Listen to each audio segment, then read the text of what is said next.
Thrift by Samuel Smiles. Healthy Homes, Part 3.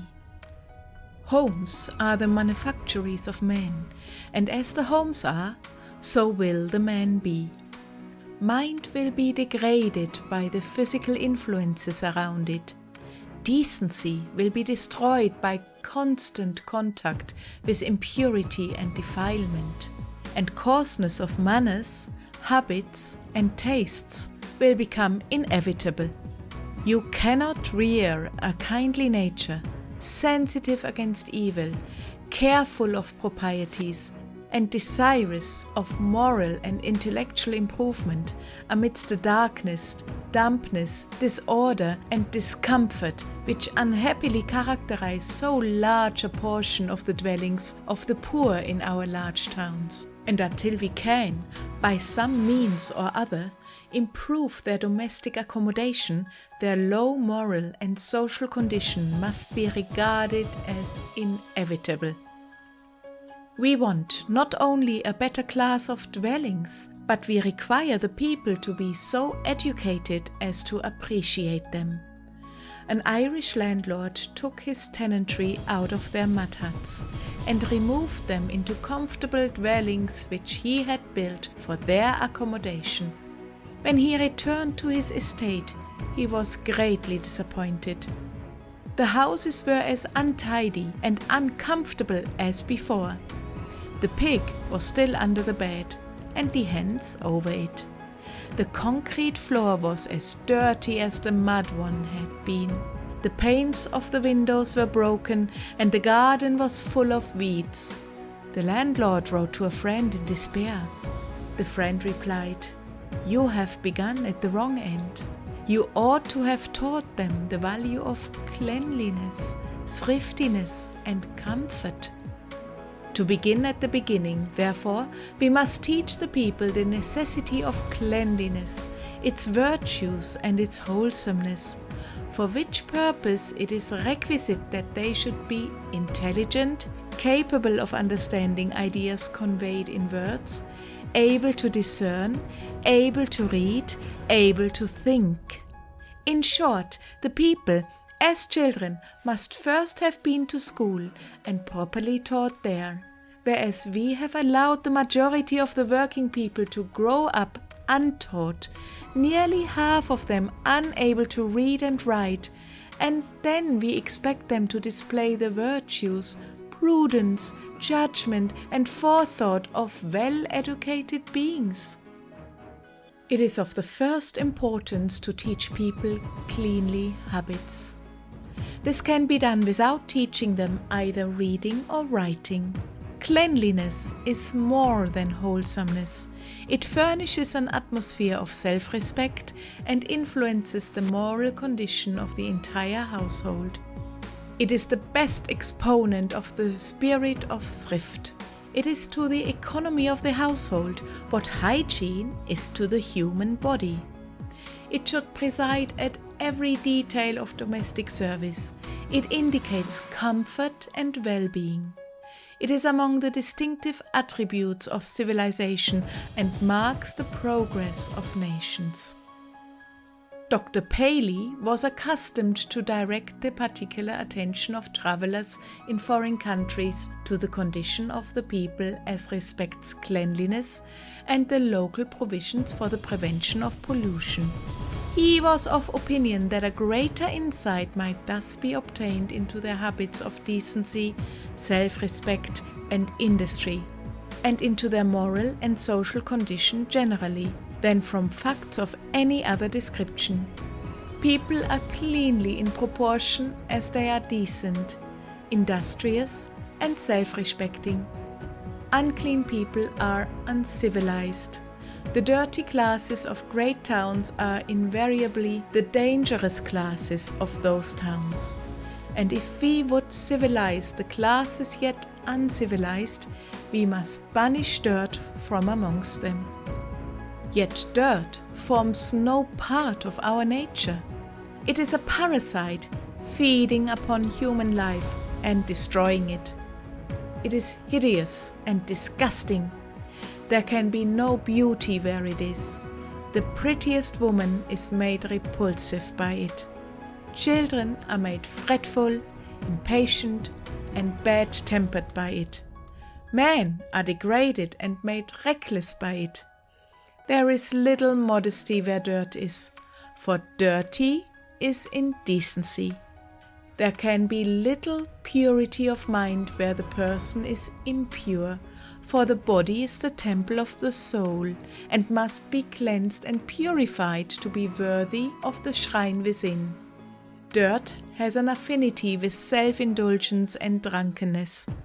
The sanitary inquirers have clearly made out that the dirty classes are the drunken classes, and that they are prone to seek, in the stupefaction of beer, gin, and opium, a refuge from the miserable depression caused by the foul conditions in which they live. We need scarcely refer to the moral as well as the physical beauty of cleanliness. Cleanliness which indicates self-respect and is the root of many fine virtues, and especially of purity, delicacy, and decency. We might even go farther and say that purity of thought and feeling result from habitual purity of body, for the mind and heart of men are, to a very great extent, influenced by external conditions and circumstances, and habit and custom as regards outward things stamp themselves deeply on the whole character, alike upon the moral feelings and the intellectual powers. Moses was the most practical of sanitary reformers. Among the Eastern nations generally, cleanliness is a part of religion. They esteem it not only as next to godliness, but as a part of godliness itself. They connect the idea of internal sanctity with that of external purification.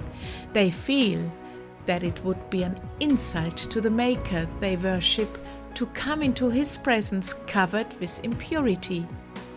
Hence the Mohammedans devote almost as much care to the erection of baths as to that of mosques.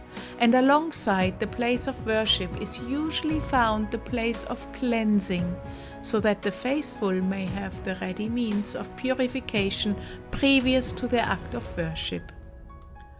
What worship, says a great writer, is there not in mere washing?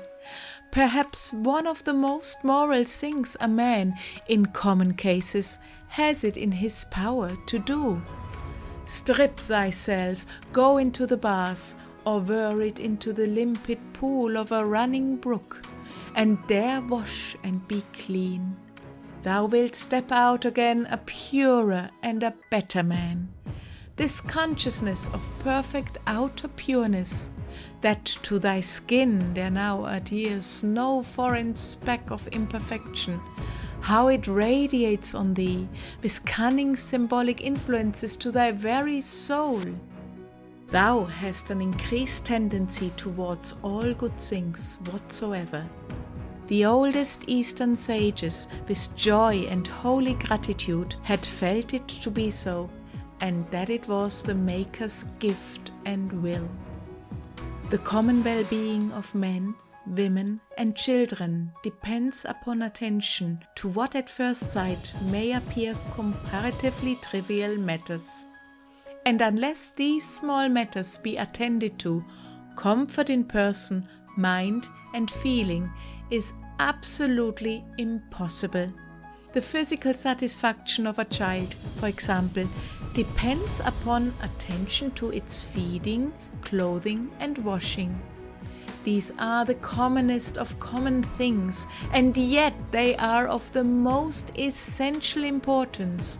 If the child is not properly fed and clothed, it will grow up feeble and ill-conditioned, and as the child is, so will the man be. Grown people cannot be comfortable without regular attention to these common matters. Everyone needs and ought to have comfort at home, and comfort is the united product of cleanliness, thrift, regularity, industry, in short, a continuous performance of duties, each in itself apparently trivial. The cooking of a potato, the baking of a loaf, the mending of a shirt, the darning of a pair of stockings, the making of a bed, the scrubbing of a floor, the washing and dressing of a baby are all matters of no great moment. But a woman ought to know how to do these before the management of a household, however poor, is entrusted to her. Why, asked Lord Ashburton in a lecture to the students of the Wolfsea training schools, why was one mother of a family a better economist than another? Why could one live in abundance where another starved? Why, in similar dwellings, were the children of one parent healthy, of another puny and ailing? Why could this laborer do with ease a task that would kill his fellow? It was not luck nor chance that decided those differences. It was the patient observation of nature that suggested to some gifted minds rules for their guidance which had escaped the heedlessness of others.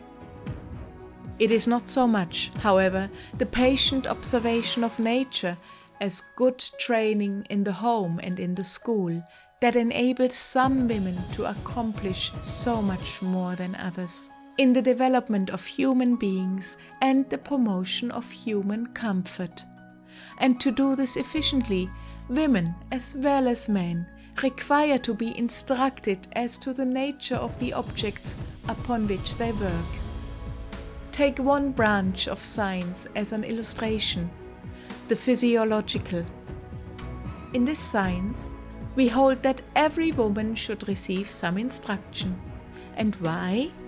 Because if the laws of physiology were understood by women, children would grow up into better, healthier, happier, and probably wiser men and women. Children are subject to certain physiological laws, the observance of which is necessary for their health and comfort.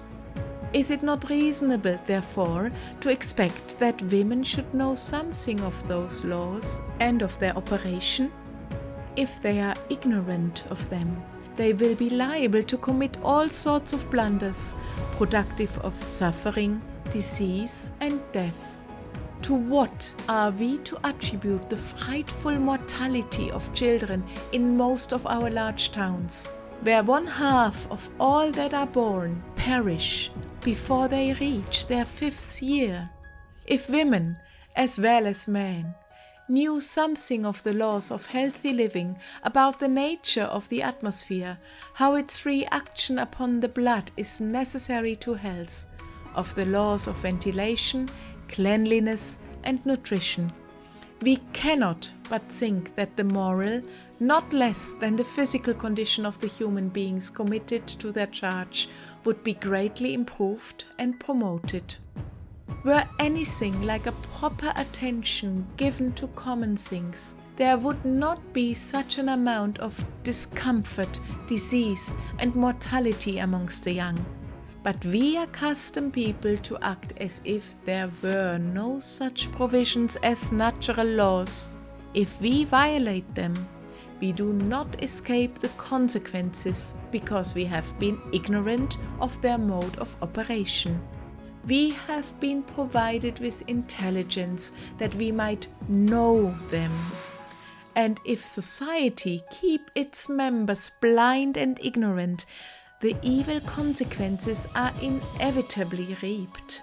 Thus tens of thousands perish for lack of knowledge of even the smallest and yet most necessary conditions of right living. Women have also need to be taught the important art of domestic economy. If they do not earn the family income, at least they have to spend the money earned. And their instruction ought to have a view to the spending of that money wisely. For this purpose, a knowledge of arithmetic is absolutely necessary. Some may say, what use can a woman have for arithmetic? But when men marry, they soon find this out. If the woman who has a household to manage be innocent of addition and multiplication, and if she fail to keep a record of her income or expenditure, she will, before long, find herself in great trouble. She will find that she cannot make the ends meet and then run into debt. If she spent too much on dress, she will have too little for food or education. She will commit extravagances in one direction or another, and thus subject her household to great discomfort. She may also bring her husband into trouble through the debts she has contracted, and make a beginning of his misfortunes and sometimes of his ruin. Much might be said in favor of household management, and especially in favor of improved cookery. Ill-cooked meals is a source of discomfort in many families. Bad cooking is waste of money and loss of comfort. Whom God has joined in matrimony, ill-cooked joints and ill-boiled potatoes have very often put asunder. Among the common things which educators should teach the rising generation, this ought certainly not to be overlooked. It is the commonest and yet most neglected of the branches of female education. The greater part of human labor is occupied in the direct production of the materials for human food. The farming classes and the laborers devote themselves to the planting, rearing and reaping of oats and other cereals, and the grazing farmer to the production of cattle and sheep for the maintenance of the population at large. All these articles, corn, beef, mutton and such like, are handed over to the female half of the human species to be converted into food, for the sustenance of themselves, their husbands and their families. How do they use their power? Can they cook? Have they been taught to cook? Is it not a fact that in this country, cooking is one of the lost or undiscovered arts? Thousands of artisans and laborers are deprived of half the actual nutriment of their food and continue half-starved because their wives are utterly ignorant of the art of cooking. They are yet in entire darkness as to the economizing of food and the means of rendering it palatable and digestible. Even the middle classes are badly served in this respect. If we could see, says a public writer, by the help of an Asmodeus, what is going on at the dinner hour of the humbler of the middle class, what a spectacle of discomfort, waste, ill-temper and consequent ill-conduct it would be. The man quarrels with his wife because there's nothing he can eat, and he generally makes up in drink for the deficiencies in the article of food. There is thus not only the direct waste of food and detriment to health, but the further consequent waste of the use of spirits with its injury to the habits and the health. On the other hand, people who eat well drink moderately, the satisfaction of the appetite dispensing with the necessity for resorting to stimulants. Good humor too and good health follow a good meal. And by a good meal we mean anything, however simple, well dressed in its way.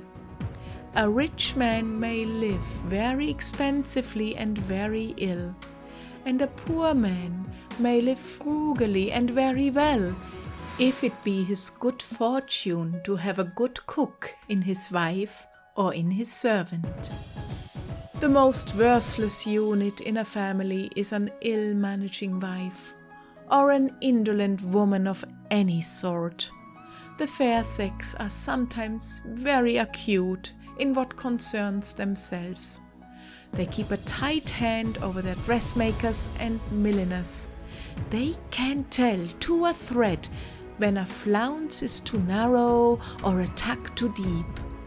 But if their knowledge only extends to their own dress, they are not helpmeets, but encumbrances. If they know nothing of their kitchen and are at the mercy of the cook, their table will soon be intolerable. Bad soup, soft and flabby fish, meat burnt outside and raw within. The husband will soon fly from the balmy side feast and take refuge in his club, where he will not only find food that he can digest, but at the same time fly from the domestic discord that usually accompanies ill-cooked victuals at home. Mr. Smee says that diseases of the digestive organs greatly exceed in England the relative number found in other countries. The reason is that in no other country do men eat so much ill-cooked food.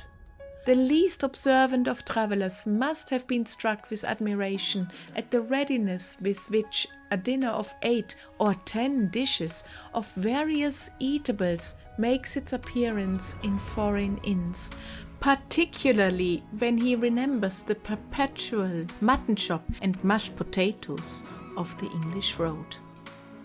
The author remembers arriving at a roadside inn in a remote part of Dauphiny, immediately under the foot of the Pic du Midi.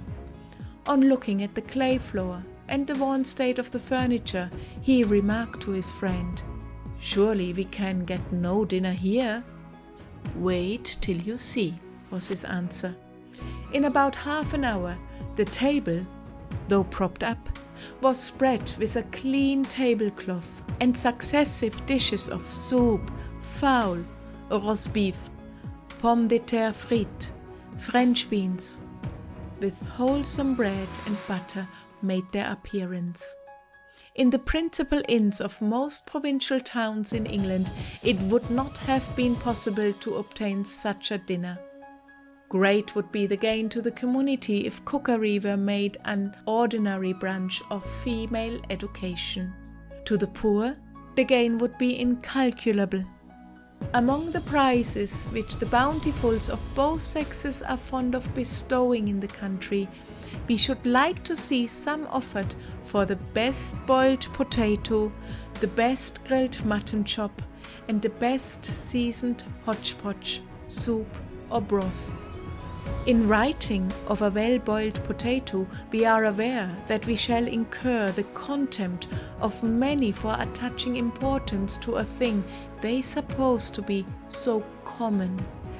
But the fact is that their contempt arises, as is often the origin of contempt, from their ignorance, there being not one person in 100 who has ever seen and tasted that great rarity, a well-boiled potato. In short, we want common sense in cookery, as in most other things. Food should be used and not abused. Much of it is now absolutely wasted for want of a little art in cooking it. Food is not only wasted by bad cooking, but much of it is thrown away which French women would convert into something savory and digestible. Health, morals, and family enjoyments are all connected with the question of cookery. Above all, it is the handmaid of thrift. It makes the most and the best of the bounties of God. It wastes nothing, but turns everything to account. Every English woman, whether gentle or simple, ought to be accomplished in an art which confers so much comfort, health, and wealth upon the members of her household.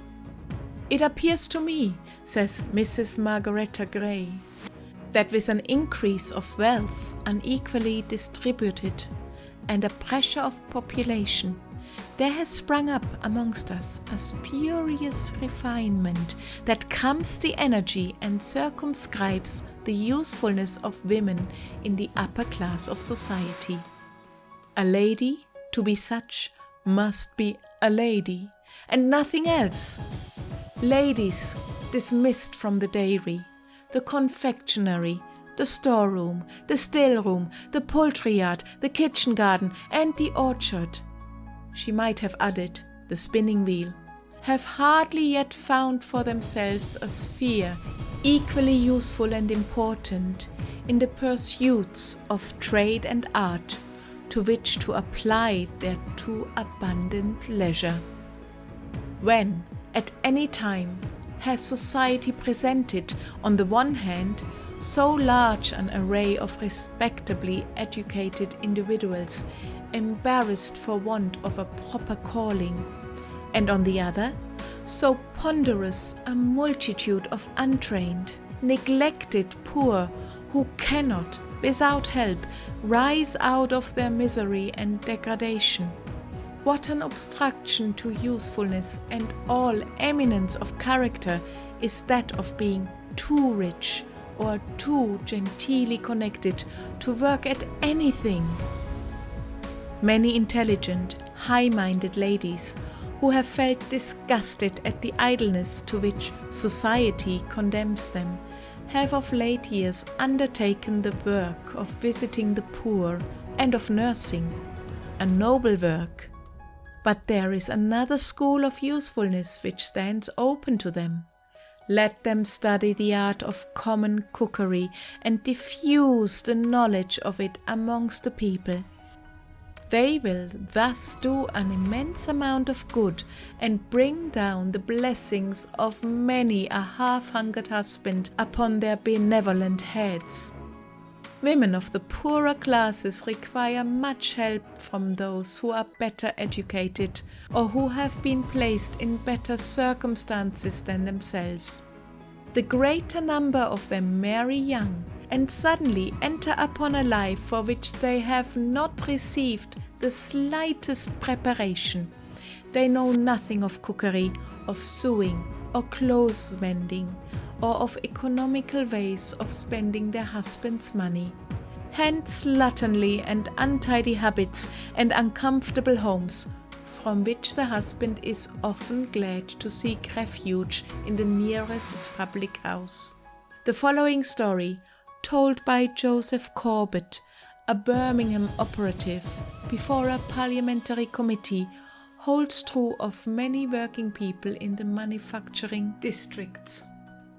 "My mother," he said, "worked in a manufactory from a very early age.